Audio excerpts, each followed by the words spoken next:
मान लिया कि मेरे पास कम टाइम है, लेकिन मेरी पूरी ताकत लगाने से एक दिन में 15 घंटे 12 घंटे पढ़ने से मुझे कौन रोकेगा। आज हम 3 टॉपिक्स के बारे में बात करेंगे। एग्जाम के कुछ दिन पहले जब कुछ दिन बचे हो तो क्या पढ़ना चाहिए, कैसे याद करना चाहिए और अपने सारे सब्जेक्ट्स को कैसे मैनेज करके डेली पढ़ना चाहिए। ये 3 मेजर टॉपिक्स हैं जो हम बात करेंगे। पहला कि क्या पढ़ना चाहिए, तो ये तो आप जानते ही होंगे कि प्रीवियस ईयर क्वेश्चंस करो और जो आप नोट्स बनाए हो या नोट्स डाउनलोड कर लो गूगल से, वहां से इंपॉर्टेंट क्वेश्चंस को टारगेट करो। इंपॉर्टेंट क्वेश्चंस के भी लिस्ट आते हैं, गूगल पे सर्च करोगे तो बहुत सारे ऐसे टीचर्स हैं जो बना के डालते हैं। फिजिक्स के इंपॉर्टेंट टॉपिक्स क्वेश्चंस वो सारे टीचर्स डालते हैं गूगल पे, और वहां पे जाओ और उसको डाउनलोड करो। फ्री ऑफ कॉस्ट भी मिल जाएगा। कुछ पैसा भी देना पड़े तो क्या फर्क पड़ता है, पैसा भी देके ले लो और उससे पढ़ो। तो क्या पढ़ना है, प्रीवियस ईयर क्वेश्चंस को लगातार करना है, डेली करना है। और दूसरा चीज कि टॉपिक्स को चूज करके पढ़ना है, कम चीजों को पढ़ना है, अच्छे से पढ़ना है। इसमें एक एग्जाम टिप है, कुछ भी पढ़ो, कम पढ़ो लेकिन बहुत गहराई से पढ़ो। जितनी गहराई से पढ़ोगे उतना ही अच्छा रहेगा। उसमें क्या होगा कि उसमें आपको नॉलेज ज्यादा मिलेगी, उससे रिलेटेड जो भी क्वेश्चंस आएंगे उसको आप हल कर पाओगे। अब बात करते हैं कि एक एक दिन में लोग 10-10 सब्जेक्ट्स पढ़ने पड़ रहे हैं, 7 सब्जेक्ट पढ़ रहे हैं। तो जो 10th में है उनको 12-13 सब्जेक्ट्स पढ़ने पड़ रहे हैं एक दिन में। तो वो सारी सब्जेक्ट्स को याद कैसे करें? बड़ा सिंपल तरीका है, रिपीटेशन। कुछ भी याद करना हो रिपीट करो। रिपीट करने का सही तरीका क्या है? 2 तरह से याद किए जाते हैं। एक होता है लैंग्वेज वाले क्वेश्चंस और एक होते हैं फॉर्मूलाज। लैंग्वेज वाले क्वेश्चन मान लो 250 शब्द के हैं, 250 शब्द में से कीवर्ड्स निकाल लो। कौन से मेन चीज है, मेन शब्द हैं जिनको निकाल लो और उनको निकाल के एक लिस्ट बना लो। जैसे क्वेश्चन नंबर 1, महात्मा गांधी ने असहयोग आंदोलन में क्या क्या किया, कैसे किया, और उसमें जो इंपॉर्टेंट डेट्स है, जो इंपॉर्टेंट चीजें हैं, जो व्यक्ति हैं, उनको लिख लिया और उसको लेके याद करो।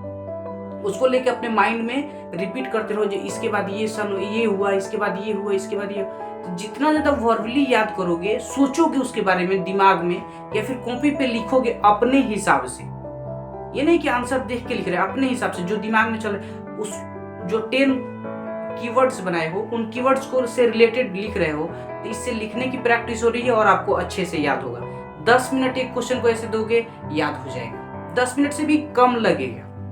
उसके बाद अगर फॉर्मूलाज हैं तो उनको रिपीट करो, उनको ज्यादा से ज्यादा बार यूज करो, उस पर ज्यादा से ज्यादा सवाल बनाओ। एक फॉर्मूला पे 5 सवाल बनाओगे, वो फॉर्मूला अपने आप दिमाग में चिपक जाएगा, ज्यादा करने की जरूरत नहीं। तो ये हुआ रिपीटेशन का सही तरीका, जिससे कि आपको अच्छे से याद होगा। परीक्षा में इस तरह से भूलोगे नहीं। लोग परीक्षा में जाके भूल जाते, तो आपको परीक्षा में भूलना नहीं है, याद रखना है उस समय भी। अब how to manage all subjects, सभी सब्जेक्ट्स को आप कैसे मैनेज करोगे, इसमें मैं ढेर सारे आपको टिप्स दे सकता हूं और मेरे चैनल पे है भी, लेकिन आज मैं वो बात करूंगा जो आपके एकदम काम का है।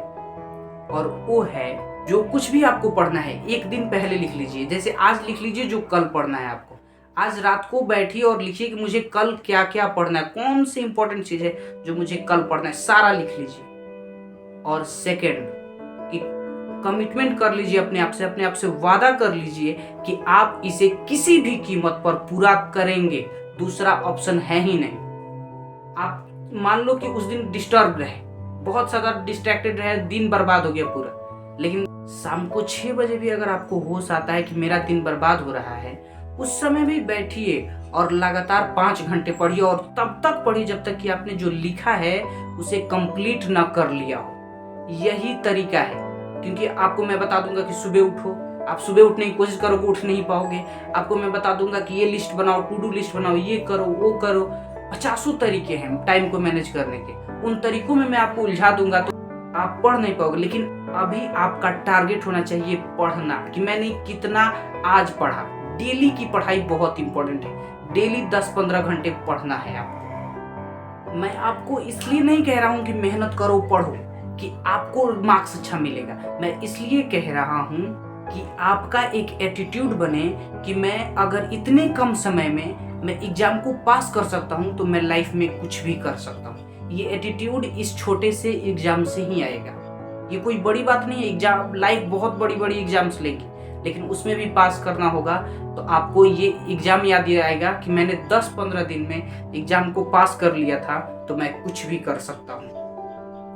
एग्जाम टिप नंबर 2, ये एग्जाम टिप बहुत जरूरी है ताकि आप अच्छे से एग्जाम दे सको। पहला, डेली रिवीजन। रोज रिवीजन करना है कि मैंने कल क्या पढ़ा, रोज इसको रिवाइज करना है कि मैंने कल क्या पढ़ा। इससे आपका मेमोरी पावर और स्ट्रांग होगा और ज़्यादा याद होगा, और ज़्यादा डीप में याद करोगे। तीसरा, एग्जाम आते ही लोग सोना छोड़ देते हैं, क्या तो मुझे पढ़ना है, लेकिन सोना कम कर दोगे तो मेमोरी पावर कमजोर हो जाएगी, ध्यान नहीं लगा पाओगे पढ़ाई में, तो पढ़ोगे कैसे। पढ़ने के लिए आपको सबसे ज़्यादा जरूरी है कि 7 घंटे डेली डीप नींद आपको लेनी बहुत जरूरी है। नींद मत मिस करना। चौथा, उन टॉपिक्स को मत पढ़ो जिनमें आप कमजोर हो, उन टॉपिक्स को पढ़ो जिसमें आप स्ट्रांग हो, जिसमें आप बहुत ज्यादा अच्छे से जानते हो। उन टॉपिक्स को पढ़ो, सभी टॉपिक्स पे, और जो टॉपिक्स इंपॉर्टेंट हैं उनको पढ़ो। कम से कम निकालो पढ़ने के लिए। लोग सब पढ़ने लगते, सब नहीं पढ़ना होता है। जिसमें आप स्ट्रांग फील करते हो, जैसे मान लो कि मैं त्रिकोणमिति बहुत अच्छे, ट्रिग्नोमेट्री एक चैप्टर होता है मैं बहुत अच्छे से बनाता हूँ, तो मैं उस पर फोकस करूंगा, उसमें 20 आउट ऑफ 20 लाऊंगा। ये टारगेट होना चाहिए। मैं क्षेत्रमिति मेंसुरेशन में अगर मैं कमजोर हूं तो मैं वही पढ़ूंगा, वो मत पढ़ो, वो गड़बड़ हो जाएगा, फिर वो मत मजबूत करो। जो मजबूत है उस पर काम करो, क्योंकि कम समय बचा है। नेक्स्ट, लंबे से लंबे समय तक पढ़ो, 8 घंटे 10 घंटे पढ़ो, कोई दिक्कत नहीं है, लेकिन उसमें अच्छे ब्रेक्स लो। अच्छा ब्रेक्स क्या होता है कि 1 घंटा पढ़े और 10 मिनट का ब्रेक लिया, और उस ब्रेक में पानी पिया, घूमे फिरे, मोबाइल नहीं चलाना होता है, मेडिटेशन किया, उसमें कुछ भी किया, कुछ और भी करो, लेकिन बैठे मत रहो। उस समय थोड़ी सी एक्टिविटी कर लो कि बॉडी में जो ब्लड सर्कुलेशन है वो ब्रेन तक पहुंच जाए। नेक्स्ट, ये बहुत कमाल का है बॉस, कितनी भी मेहनत करो लेकिन मुस्कुराते रहो कि मैंने आज इतना पढ़ा। इस तरह से मुस्कुराहट के साथ अगर पढ़ोगे तो वो बहुत ही सुंदर पढ़ाई होती है। उसमें एक अजब सी एनर्जी होती है, एक अजब सा कमाल होता है। लोग मुस्कुराना छोड़ देते हैं, मुझे काम करना पड़ा, फ्रस्ट्रेशन में। अरे मुस्कुराओ, आप मेहनत कर रहे हो यार, आप जिंदा हो, आप खुश रहो। लोग, आप जिंदा हो इसी बात से खुश रहो कि मैं कुछ कर रहा हूँ, कुछ अच्छा कर रहा हूँ, तो खुश रहो।